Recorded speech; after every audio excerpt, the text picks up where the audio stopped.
Group of 7 यानी G7 की 3 दिवसीय समिट की शुरुआत हुई। इस शिखर सम्मेलन की मेजबानी जर्मनी कर रहा है। इस सम्मेलन में कुछ देशों में गिरती विकास दर, बढ़ती मुद्रास्फीति, कच्चे माल की कमी जैसी समस्याओं पर चर्चा होगी। वहीं G7 में शामिल देशों के प्रमुख रूस यूक्रेन युद्ध संकट पर दुनिया का ध्यान खींच सकते हैं, क्योंकि इस युद्ध से वैश्विक खाद्य और ऊर्जा संकट के अलावा विश्व स्तरीय राजनीतिक उथल-पुथल पैदा हो गई है। समाचार एजेंसी शिन्हुआ के मुताबिक इस सम्मेलन के दौरान रूस यूक्रेन युद्ध को लेकर अमेरिका रूस के खिलाफ प्रतिबंध का बड़ा फैसला लेने जा रहा है। अमेरिकी राष्ट्रपति जो बाइडेन ने ट्वीट कर ऐलान किया कि G7 के सदस्य देश रूस से सोने के आयात पर प्रतिबंध लगाएंगे। दरअसल रूस अपने सोने की बिक्री से अरबों डॉलर कमाता है। हालांकि अनुमान लगाया जा रहा है कि इस बारे में अंतिम फैसला समिट के आखिरी दिन हो सकता है। दरअसल G7 को बनाने के पीछे दुनिया के देशों की स्वतंत्रता, मानवाधिकारों की सुरक्षा, कानून का शासन और सतत विकास करने का सिद्धांत था। इस समूह की पहली बैठक 1975 में हुई। शुरुआत में ये सिर्फ 6 देशों का समूह था। बाद में इसमें कनाडा भी शामिल हुआ, जिसके बाद ये G7 बन गया। फिलहाल ये दुनिया की 7 उन्नत अर्थव्यवस्था वाले देशों का समूह है, जो खुद को कम्युनिटी ऑफ वैल्यूज यानी मूल्यों का आदर करने वाला समूह मानता है। G7 में शामिल होने जर्मनी पहुंचे भारत के प्रधानमंत्री नरेंद्र मोदी ने अर्जेंटीना के राष्ट्रपति अल्बर्टो फर्नांडीज से मुलाकात की। इस दौरान दोनों नेताओं ने व्यापारिक और सांस्कृतिक संबंधों को मजबूत करने के तरीकों पर चर्चा की।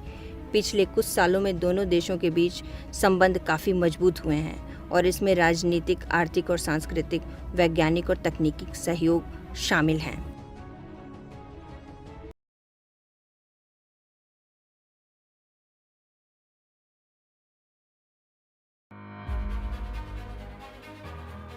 पंजाब की आम आदमी पार्टी सरकार ने अपना पहला बजट पेश कर दिया है। वित्त मंत्री हरपाल चीमा ने विधानसभा में 2022 से लेकर 23 के लिए 1,55,860 करोड़ की बजट खर्चे का अनुमान रखा है। यह साल 2021 से लेकर 22 तक में 14% ज्यादा है। वित्त मंत्री चीमा ने ऐलान किया है कि राज्य में 1 जुलाई से मुफ्त बिजली का वादा पूरा किया जाएगा। इस साल बिजली सब्सिडी पर 6,947 करोड़ रुपए खर्च होंगे। इसके अलावा आम आदमी पार्टी की सरकार ने कोई नया टैक्स नहीं लगाया है, जबकि गांव के विकास के लिए 3,003 करोड़ रुपए आरक्षित किए गए हैं। शहरी विकास के लिए 6,336 करोड़ रुपए आरक्षित हैं। वहीं स्मार्ट सिटी मिशन के लिए 1,131 करोड़ रुपए के बजट में प्रावधान किया गया है। वहीं मनरेगा के लिए बजट में 600 करोड़ रुपए का प्रावधान है, जबकि सभी के लिए आवास के तहत 2,922 करोड़, खेती बाड़ी सेक्टर के लिए 11,560 करोड़ रुपए का बजट रखा गया है। वहीं 36,000 कर्मचारियों को पक्का करने के लिए 540 करोड़ रुपए का प्रावधान किया गया है। बजट में एक पेंशन का फैसला लिया गया है। वित्त मंत्री ने पंजाब में टैक्स इंटेलिजेंट यूनिट बनाने का ऐलान किया। चीमा ने कहा, सरकार का फोकस बिगड़ते वित्तीय हालात को बहाल करना, आमदनी और बढ़ा कर्जा कम करना और सार्वजनिक फंडों की प्रभावशाली और कुशल इस्तेमाल की योजना बनाना है।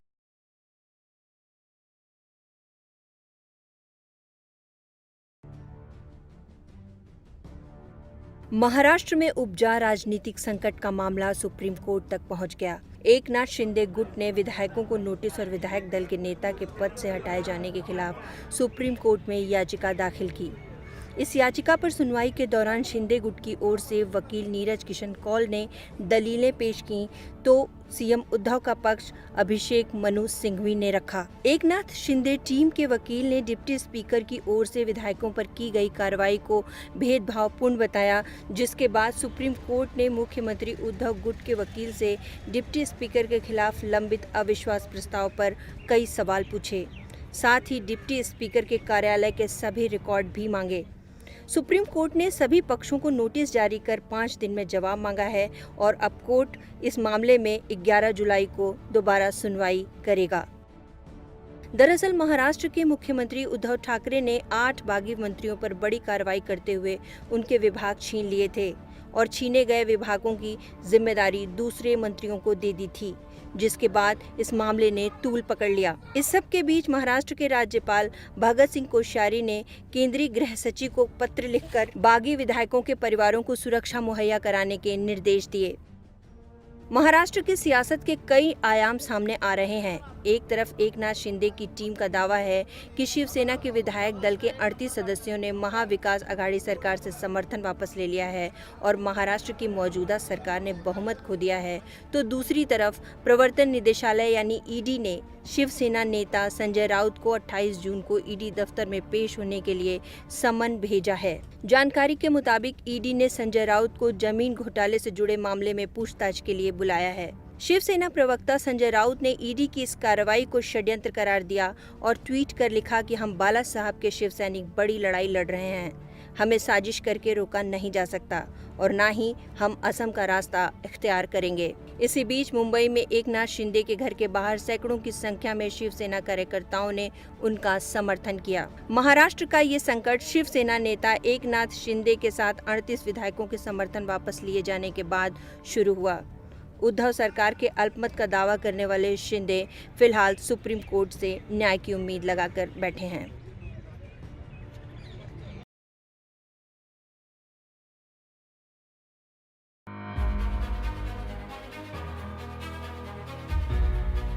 देश भर की 3 लोकसभा और 7 विधानसभा सीटों पर उपचुनाव के नतीजे घोषित हो चुके हैं। उत्तर प्रदेश के आजमगढ़ रामपुर लोकसभा सीट पर बीजेपी ने जीत दर्ज की है। वहीं पंजाब की संगरूर लोकसभा सीट पर शिरोमणि अकाली दल अमृतसर ने बाजी मारी है। नतीजों की बात करें तो यूपी की आजमगढ़ लोकसभा सीट से बीजेपी के दिनेश लाल यादव उर्फ निरहुआ ने 8,679 वोटों से समाजवादी पार्टी के धर्मेंद्र यादव को मात दी, तो वहीं रामपुर लोकसभा सीट से बीजेपी के घनश्याम सिंह लोधी विजयी हुए।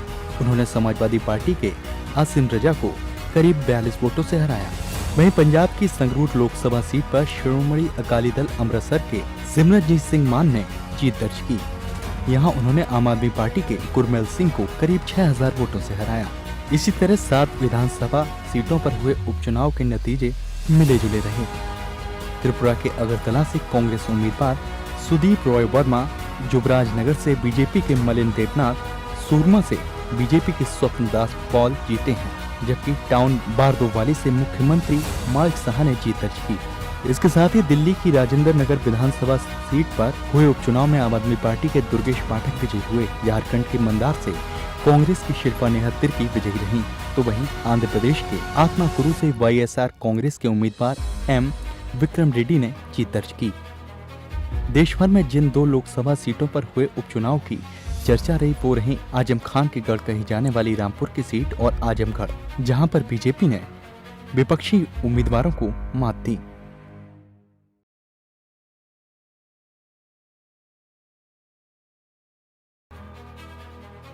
एनडीए की ओर से राष्ट्रपति उम्मीदवार द्रौपदी मुर्मू के बाद विपक्ष के प्रत्याशी यशवंत सिन्हा ने भी अपना नामांकन दाखिल कर दिया है।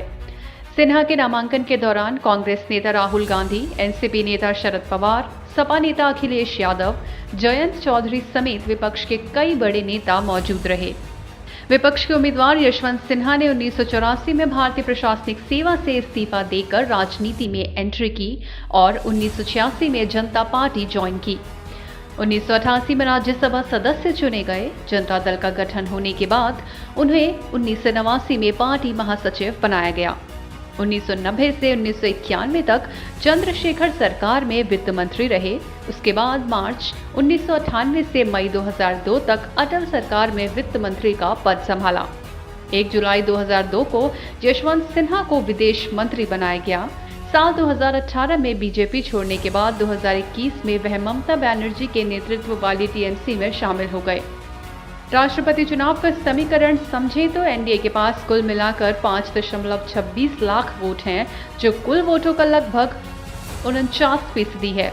लेकिन द्रौपदी मुर्मू को और कई विपक्षी दलों से समर्थन मिल रहा है। बसपा सुप्रीमो मायावती, आंध्र प्रदेश के सीएम जगन मोहन रेड्डी, ओडिशा की बीजू जनता दल, मेघालय जनतांत्रिक गठबंधन, सिक्किम के मुख्यमंत्री और सिक्किम क्रांतिकारी मोर्चा के अध्यक्ष प्रेम सिंह तमांग, बिहार की हिंदुस्तानी अवम मोर्चा, रामविलास की एलजेपी ने मुर्मू को समर्थन देने का ऐलान कर दिया है। वहीं यशवंत सिन्हा को कांग्रेस समेत 17 विपक्षी दलों का समर्थन है। राष्ट्रपति चुनने के लिए 18 जुलाई को मतदान होगा, जबकि 21 जुलाई को मतगणना होगी और अगले राष्ट्रपति को लेकर तस्वीर साफ हो जाएगी।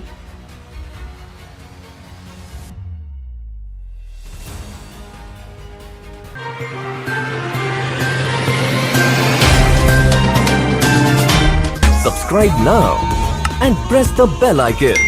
Never miss an update.